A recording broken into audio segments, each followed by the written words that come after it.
Hello, and welcome back to another edition of Carrie's Gardening Channel. So, today what I want to talk to you about is how to store your tuberous begonias over the winter.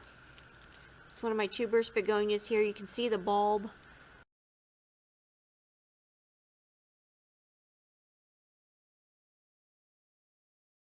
Right here, this is the tuber here. And I can take some of this excess dirt off here. This is one of the San Francisco ones. I wanted to actually show you how to take these out of the containers and out of the ground, but the day I took them out, it was windy. It was blowing my tarp all over the place. I couldn't set the tripod up. It was raining, so it was a mess. But I'm just taking some of this excess dirt off here. Now, I don't want to damage the coating on the bulb, so I don't want to do that. So, there we go. And I'm letting this here piece of the stem on until it actually falls off.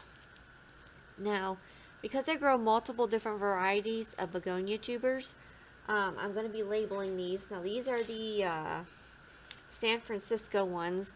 These are the ones that I actually started from seed. I did a video on how I started these from seed, and you can see how big the tuber got on these in one season.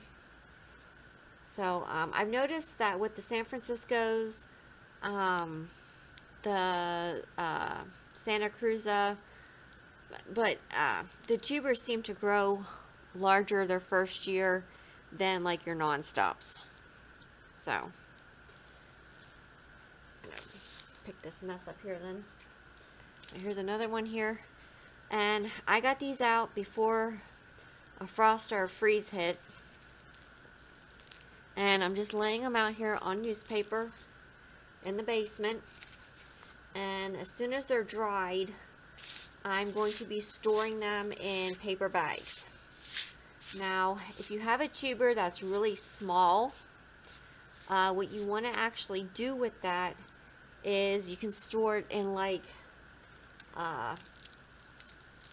some peat moss or something like that, or some vercumulate. And what that'll actually do is that will help keep the tubers from drying out. Sometimes when you buy tubers in the store, they are in like sawdust or something like that. The little ones, I store them in with some soil, which I'll show you how to do then. And the larger ones, I just let those the way that they are and just put them in a paper bag so I'm ready to plant them next year. And I did do a thing on how to start your tuberous begonias off. I'll put a link down in the description for that particular video, and I'll put a link down in the video for how I started these from seed. You can see there's another one here. You can see the tuber. That's how big it grew in one season from seed. So, pretty big. Some people take all of the soil off.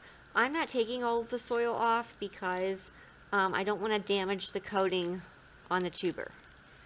But you can see here, this is all a mat of roots here. Begonia tubers send out roots the whole way around, even on top. So, you can see more of the tuber there. So that's how I do my tuberous begonias. I'm going to let these out on the newspaper here to dry out. And once the stems actually come off of them, then I will put them away for storage. And I can actually still see the original peat pellet right here that these were started in. So I will do another video then on when I put them away. I'll show you what they look like and how I put them away. The reason you want to let them dry before you actually put them away is so that they don't rot on you and they don't mold. If I put them away when they were wet, they would have molded on me.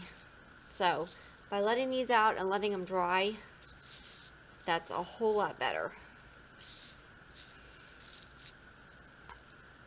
I'll show you these over here. And I do grow multiple different begonias, so definitely tag them. Like this one here is a San Francisco.